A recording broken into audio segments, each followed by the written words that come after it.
Skip it up and that up.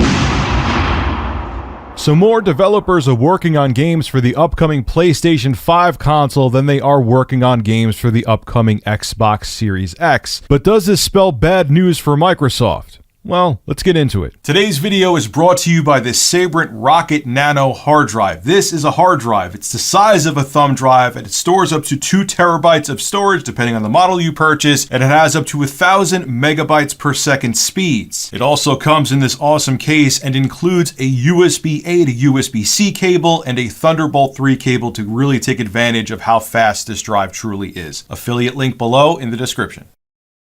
With the PlayStation 4 selling over 106 million units worldwide and the Xbox One not even selling 50 million units worldwide, it's obvious that the PlayStation 4 for the 8th generation was the platform of choice. As a matter of fact, even the Switch has now outsold the Xbox One, and it came out a little less than 4 years later after the Xbox One. So the Xbox One had a huge head start on the Switch, and the Switch still outsold it, which, yeah, that's kind of bad. But not that 46 plus million units of a console being sold means the Xbox One is a failure, but it has fallen well behind PlayStation this generation.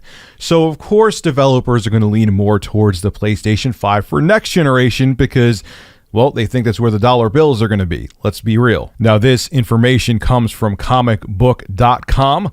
According to the data collected by GDC, which had nearly 4,000 responses, 11% of those that indicated that their current project is for the PlayStation 5, while only 9% indicated their current project was for the Xbox Series X. Notably, the survey was conducted before the Xbox Series X name was announced, so these numbers may have shifted slightly since then. Keep that in mind. In addition to asking about their current project, GDC also asked about the planned platform for developers' next project.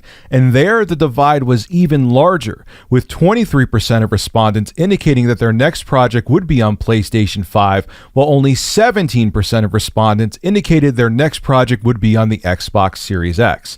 In other words, little over 1 in 5 developers said their next game was targeted for the release on the PlayStation 5, and a little less than 1 in 5 developers said their next game was targeted for release on the Xbox Series X. Now, do I think this spells doom and gloom for the Xbox Series X? No. I think Microsoft is going to be fine. They have something to prove to developers next generation, because right now, developers are thinking, look, the Sony platform has over double the install base of the Xbox One. So that's where the money is. So we're going to focus more of our games on it. But if Microsoft comes out swinging, say, hopefully, Halo Infinite is a launch game for the Series X, that will be huge, and that will make the Series X fly off the shelves.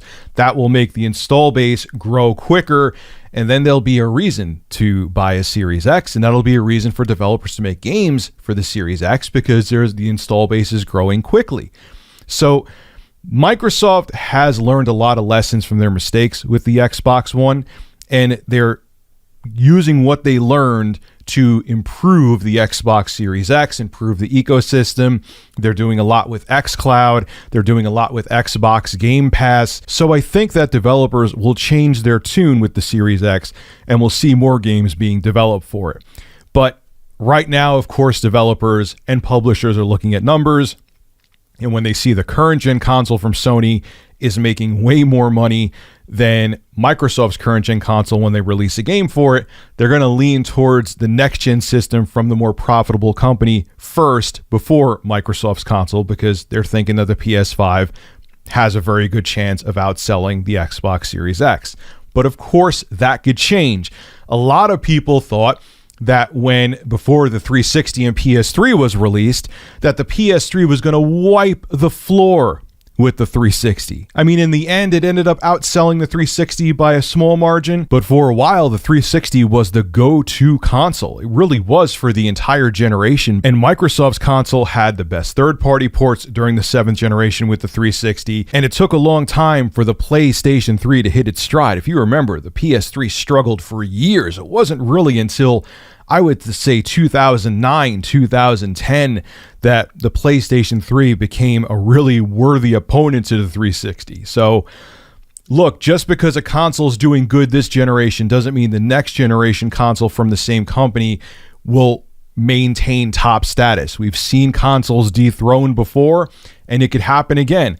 A lot of people thought after the Super Nintendo that the N64 was going to be a slam dunk, and Sony wiped the floor with the N64 with the PlayStation 1. The N64 didn't even do sales numbers close to the PlayStation 1, and Sony came out of nowhere. Nintendo was a well-established video game brand at that point, and Sony was a well-established electronics company, but they had virtually no experience in the video games market before the original PlayStation. They just took what they learned from partnering with Nintendo, which that deal went sour. Keep in mind, the PS1 was supposed to be an add-on for the Super Nintendo, and rolled with it, and it worked. So you can't always go by the success a current platform is having with a certain company, saying, okay, Sony's going to do great in the ninth generation. It could very well. The continued success of PlayStation now could continue with the PS5, but things could also change just like that, as history has showed us before. This is Rich of Review Tech USA signing out. Have a good one. Hey, if you enjoy my content, consider becoming a Review Tech USA member. I'll have a link below in the description. I live stream now on this channel all the time, and it gives you access to cool emoticons to use as well while I live stream. Again, link below in the description. Thank you for your continued support.